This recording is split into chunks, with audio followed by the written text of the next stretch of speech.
I'm back, baby!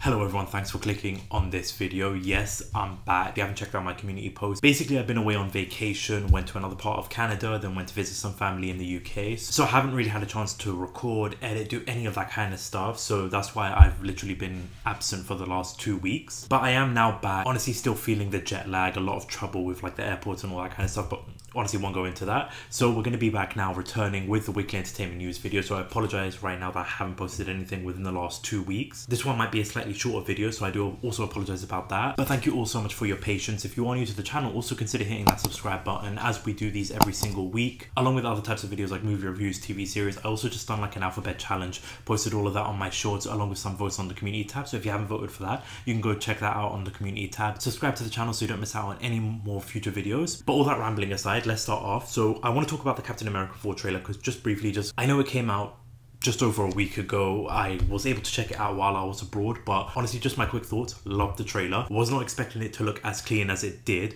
although I am still slightly worried because of the reactions I'm seeing when it comes to the test screenings and that kind of stuff. I do think that having that political element does help. It's great to see that we're finally getting a payoff from the Eternals with the whole adamantium storyline, where you see a brief little glimpse of Tiamat from the Eternals. I love the look of Red Hulk as well, but again, slightly worried just because with the whole track record with the MCU, which I'll talk about later on in this video, especially about the whole Avengers situation. But so far the trailer has impressed me, so I'm a little bit hopeful when it comes to that. Also, the next trailer that I want to talk about is the BeetleJuice 2 trailer, BeetleJuice. So that's coming out in September. We sort of got like a full-length trailer of it, and again, I just love the look of this. The production design of this whole trailer, you see more of the focus with Jenna Ortega in there, you see Winona Ryder. Michael Keaton hasn't lost a beat, especially that last shot with his line delivery, I think just looks fantastic. So this really does get me excited to see BeetleJuice. If you haven't checked out the first one, honestly, go check it out. I'm going to be reviewing that before the second movie comes out. But just the trailer itself, I know there is some CGI in there, but most of it is practical effects. We also got to look at William Dafoe in there. We got to look at Catherine O'Hara in there. So this just looks like it's going to be a really fun, entertaining, enjoyable movie. So from the trailer so far, really enjoyed that. So let me know your thoughts about the trailer in the comment section down below if you enjoyed it. Are you looking forward to it? Also, the Captain America Brave New World trailer, let me know your thoughts about that in the comment section down below. Okay, now for the first news story I want to talk about, this one's slightly older news because it came out earlier this month, but I really wanted to talk about it here. So this is coming from the Deadline, confirming here that Sam Raimi to direct and produce a horror thriller, Send Help, for the 20th Century Studios. So it's saying here that it has not officially been greenlit by the studio according to the sources, but the film is being described as a two-handed horror thriller set on an island. The story is said to fall somewhere between Rob Reiner's Stephen King adaptation of Misery and Robert Zemeckis' classic Castaway. Now, I'll be honest, I read that and I was immediately hooked. Not only is it like a mix of a great movie with Misery, which I highly recommend, but also another classic with Castaway, but that you've got Sam Raimi, who again,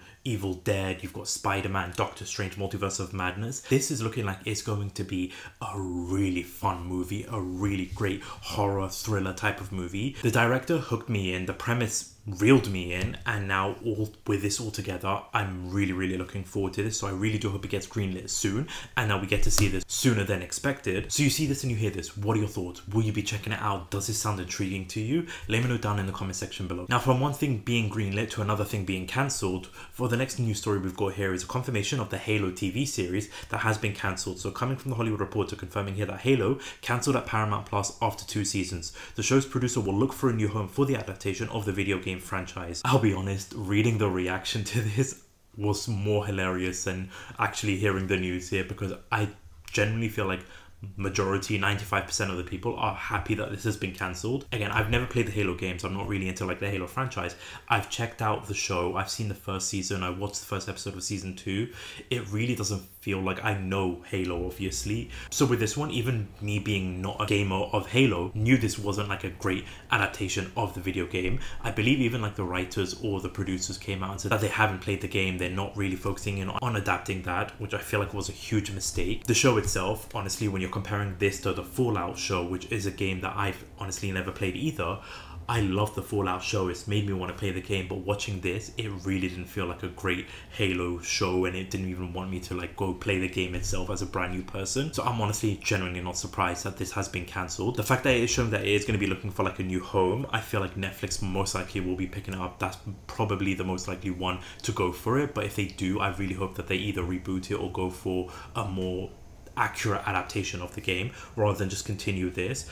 But you see this and you hear this, what are your thoughts? Are you happy that this has been cancelled? Are you honestly genuinely gutted and you were enjoying the show? Please let me know down in the comment section below. But for the next news story, this is a show we can actually get on board with. Coming from the Variety is confirming here that FX Alien series gets the official title Alien Earth. It's saying we've just wrapped productions, so now I'm into the long posts that gets into visual effects. So in the article it's showing here that FX upcoming Alien series has a new title. According to the network boss and showrunner, Alien Earth is what they're going to be calling it here. So this isn't with Alien Romulus, which they've released a trailer and honestly looks absolutely fantastic, but I feel like it gave way too much away. But basically what this show is about is, in the article it's saying here that Alien Earth serves as a prequel to Ridley Scott's 1979 film Alien, which kicked off the franchise. It's basically confirming here that the series is going to be set 3 decades before the events of the very first movie, so 30 years before the very first Alien movies in 1979. Now honestly, I'm more excited with this after seeing the trailers for the Alien Romulus movie that's coming out next month, because that just looks like it's going to be fantastic, bringing it back to the core values of the very first 2 Alien movies. And so with this one, having that aspect of it looking like they want to make great Alien movies and shows, this gets me more and more excited for it. So you see this and you hear this, what your thoughts are about it? Still, I'm not sure when it's going to be releasing, but if they've started on production now after wrapping up filming, probably either end of 2025 or probably beginning of 2026. But either way, this is exciting times. So you hear this and you see this, what are your thoughts? Let me know down in the comment section below. Now, speaking of production, our next news story we're going to be talking about is the Megan 2. So it looks like Blumhouse has released a footage of putting Megan back together, and I just thought it was really cool. It's like a 12-second clip which I'll show here.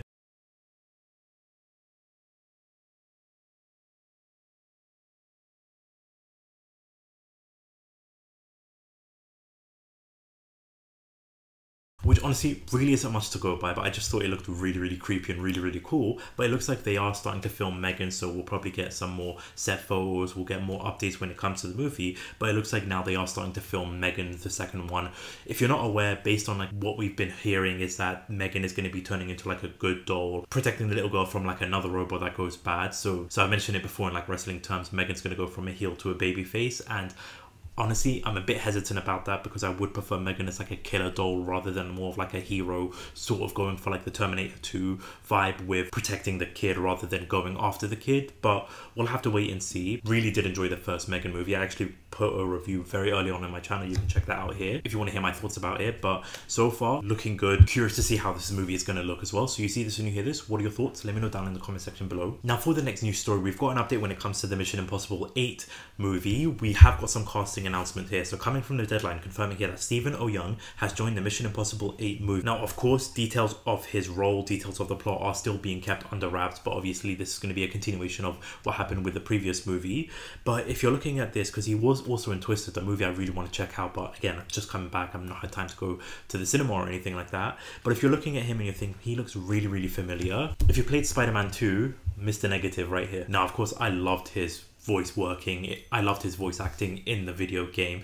I haven't seen much of him in terms of movies or shows, but honestly, I'm actually excited for this. Chances are he'll probably be playing like a villainous role. So I'm really, really curious to see what he's going to bring to the table, how the movie's going to be playing out. There was some photos coming out with Tom Cruise on a helicopter, probably his next stunt in the movie when it comes to Mission Impossible. But you see this casting, what are your thoughts? Let me know down in the comment section below. Okay, now for the next news story, we've got a couple of updates when it comes to the Spiderman Noir series with Nicolas Cage. So we've got some casting announcement here confirming that Brendan Gleeson has been cast in the Spider-Man Noir series. We still don't know his role, but is most likely going to be playing the villain of the series, which honestly, fantastic casting choice for this. For me, I remember him mostly from the Harry Potter movies, so I'm really excited. He's got like a great voice, so curious to see what kind of villain. We still don't know what villain he's going to be playing, but he's going to be the villain of the show. But then we've also got the plot, the supposed plot of the actual series, so coming from Daniel RPK, so you can take those with a grain of salt. But we're confirming here that we follow Ben Reilly, who is going to be playing by Nicolas Cage. So it's not going to be Peter Parker, but it's going to be Ben Reilly. He is a private investigator as he stumbles down a rabbit hole of corruption in 1933 New York City, while also establishing his past as a superhero. Reilly investigates the death of Edward Addison, which leads him to discover that the mayor is up to something nefarious that involves crime boss Silvermane and femme fatale Yuri Watanabe. Now, if that is the actual plot of this honestly such a unique twist going on with it, and I really like the kind of storyline that they are going to potentially be doing with this. Again, you've got like a great cast in this. You've got a really interesting premise, especially with it going from like 1933, a great time, like some mafia type of storytelling that they're going to go with this, and a lot of like good characters from like the Spider-Man comics that they're also going to have involved in this. So this just makes me more and more excited for what they're going to do with this show. Again, this plot isn't 100% concrete, so you can take it with a grain of salt. Daniel RPK, a reliable scooper here, but with this overall, what we're hearing so far, with the casting, with the announcements, with the news, really honestly keep an eye out on this show, because this could possibly be one to keep an eye out on when it does get released. But you hear this and you see this, what are your thoughts? Let me know down in the comment section below in terms of the casting and also the potential plot. Does this get you more excited? Let me know down below. Okay, now for the final news story we're going to be talking about is we've got an announcement of who is going to be directing the next Avengers movies. So coming from the Hollywood Reporter, confirming here that Marvel shocker, the Russo brothers in talks to direct the next 2 Avengers movie.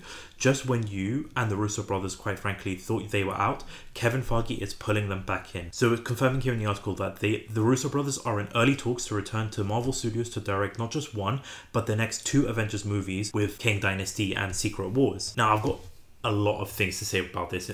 I'll start off with like my negatives, because I know that a lot of people are happy with this, and don't get me wrong, I am really happy they are returning.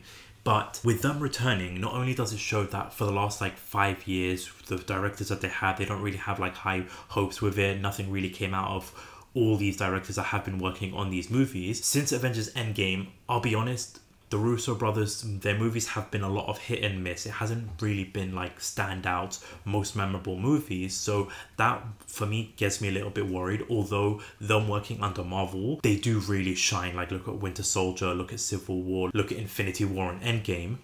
But when it comes to like the actual Marvel side of things here, I am also a bit worried, because they did the Hulk so dirty in the Avengers Infinity War and Endgame movies.